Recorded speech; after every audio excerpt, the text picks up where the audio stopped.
Alexander Isak is the definition of a modern striker, from perfectly timed runs in behind the defence, to great link-up play and movement into pockets of space.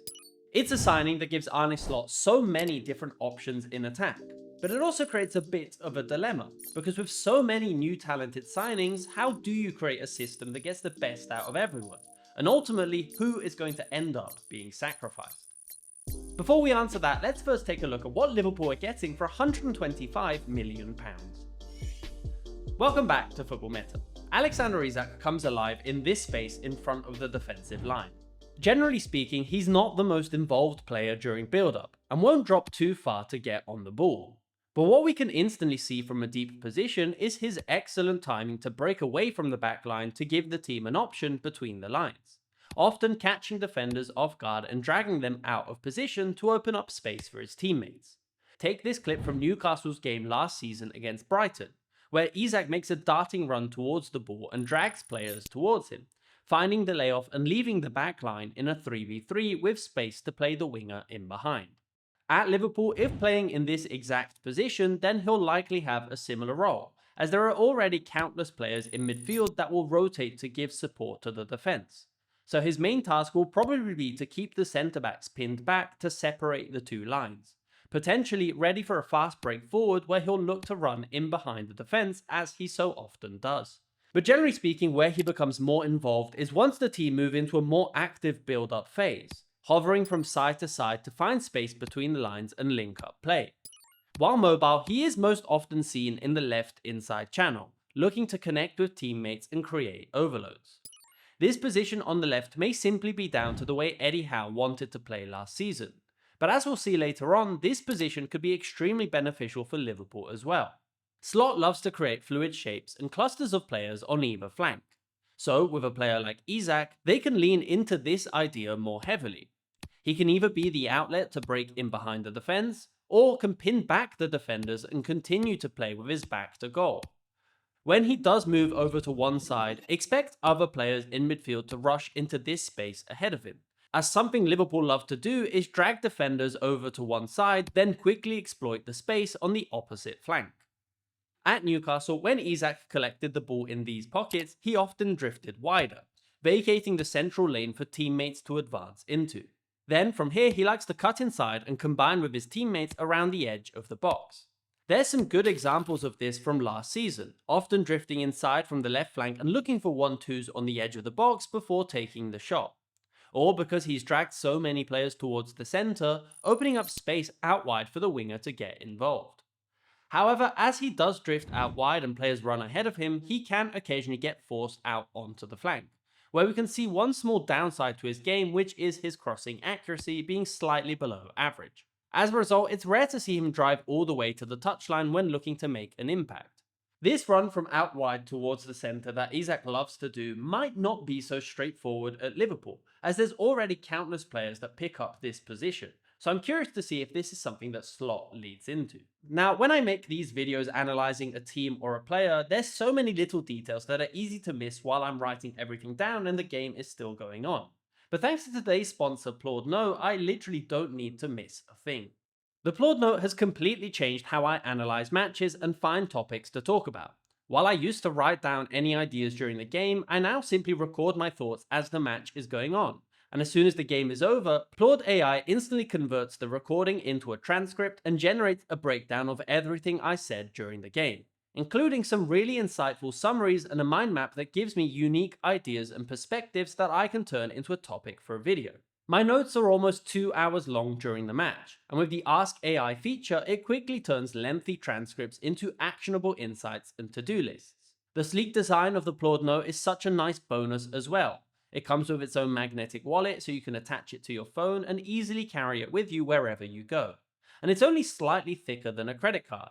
And so far, I've been using it almost daily for 2 weeks and I haven't had to charge it once. Now, a lot of people when I mention the Plordno like to bring up the fact that you could simply use your phone. But if you've ever tried to do this, you'll realize that it's very easy for these recordings to be interrupted by phone calls and notifications. And if you want to convert these recordings into transcripts and extract important information, then it's not always so straightforward. And as an added bonus, Plord stores all your recordings offline before transferring them to your phone. So even if you lose your device, your information is secure and no one has access to it. I've completely changed the way I work thanks to Plord No, and you can too by getting started with the link in the description down below. And you can get €10 off your purchase with discount code META at checkout. Thank you to Plord AI for sponsoring this video. Now it's when we enter the final third where we can see the true danger of Alexander Isak. Of his 19 goals from open play last season, 12 were one-touch finishes, and 4 were 2 touches inside the box. But it's how he gets into these positions that's so interesting. Firstly, there's 2 sides that make him so dangerous in this position. The first is his ability to beat the offside trap and run in behind the defence. Something we saw countless times when Newcastle were able to break forward quickly, peeling off the defender before finishing neatly past the keeper. But the more common approach is against a more set up defensive unit, where again he either links up play or slowly moves onto the back post and always plays on the shoulder of the defender. While he did get his fair share of assists, he isn't known for that side of his game particularly, either because he's completing the pass before the pass, or he's simply moving defenders out of a space that he then wants to attack himself. And this is what he does excellently. His movement is nearly always between the 2 centre-backs and playing on the shoulder of the centre-back in front, making it extremely difficult to track his movement. And it's one of the reasons why he seems to nearly always find that extra yard of space to finish off the move. So many of his goals may seem like simple tap-ins, but it's all down to the subtle movements in the box that make him hard to keep track of. However, even though he is 1m92, his heading ability isn't necessarily outstanding, and is much more comfortable with low-driven balls rather than arching crosses. So I'd expect Liverpool to look to go further down the line before delivering back across the box, rather than looking for deeper deliveries from this position. So in my opinion, it could work well with a player like Frimpong on the right, who loves to attack in behind, and I wonder if these curved crosses from the right we often see from Salah will benefit Isak's playstyle. So now we have a good understanding of how Isak likes to play, we can finally take a look at how this will fit in at Liverpool and how Arne Slot will set up his team. Finding a way to fit 6 elite players into one system is, I think, a dream come true for the majority of managers. But it is very difficult to keep morale up if star players are not being selected every week. So Arne Slot does have a very delicate task on his hands. The first important point to mention is that, of course, Liverpool don't need to play all of these players at the same time. And the rebuild Liverpool have gone through this summer gives them the squad depth that was lacking a little bit last season to compete in all of the competitions. But let's be honest, we're all here to argue on what is the best starting 11, and there's already so much debate on who needs to be sacrificed. Say Slot wants to keep to the same 4-2-3-1 formation we've seen over the past 2 seasons. You could keep to the same backline in midfield with Szoboszlai in the inverted fullback role, and the 2 same holding midfielders of Gravenberch and McAllister. Then it would most likely be a choice of either Ekitike or Isak up top, keeping the wingers of Salah and Gakpo, with Wirtz playing in the number 10 role. This is the most linear change, but you are sacrificing Ekitike, who has impressed so far in a Liverpool shirt, and feels genuinely harsh to leave him out the team. This gives you plenty of options in midfield to rotate, essentially creating a box midfield with the front 3 stretching out wide. But maybe Slot wants to play with both Ekitike and Isak. Then you could potentially shift to a 4-3-3, with one or the other picking up positions as the left winger and drifting into the centre to form overloads. This could free the flank for the left back Kirkes to push forward, but would also mean you would likely need a more defensive role on the right, who's ready to tuck inside to help provide cover. Someone like Bradley might work in this system, but maybe not the most suited to players like Frimpong, as he loves to bomb forward. In this system, it would mean Gakpo is the odd one out in the front line, and would also mean that one of these 4 midfielders would also not be included in the starting 11. Alternatively, maybe Slot wants to adopt an extremely narrow formation and play essentially with a back 3. We've seen already how Frimpong loves to hug the touchline and rush forward on the right, meaning Salah could be in an inverted position. So you could use the 4-3-2-1 Christmas tree formation, with a narrow front 3 of Salah, Ekitike and Isak down the middle. Ultimately also sacrificing one midfielder between McAllister, Szoboszlai, Gravenberch and Wirtz. But in this system, it makes sense to leave Wirtz out of the team and exploit the trio that was so successful last season.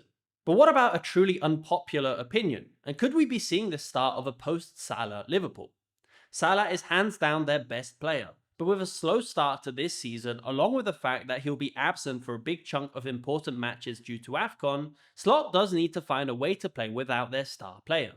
This would likely mean adopting a 4-4-2 diamond formation. Gakpo and Salah are the ones left out, but you have players all in their natural position. It would make sense for Isak to be on the left, as he drifted to this side more often with Newcastle, while Ekitike was used on the right when paired with Marmoush at Frankfurt. But there is a reason we don't see the 4-4-2 diamond that often in the modern game, and it is a tricky formation to get right. You need the fullbacks to provide the majority of width, and it can leave the back line exposed, something that Liverpool already suffer from on occasion.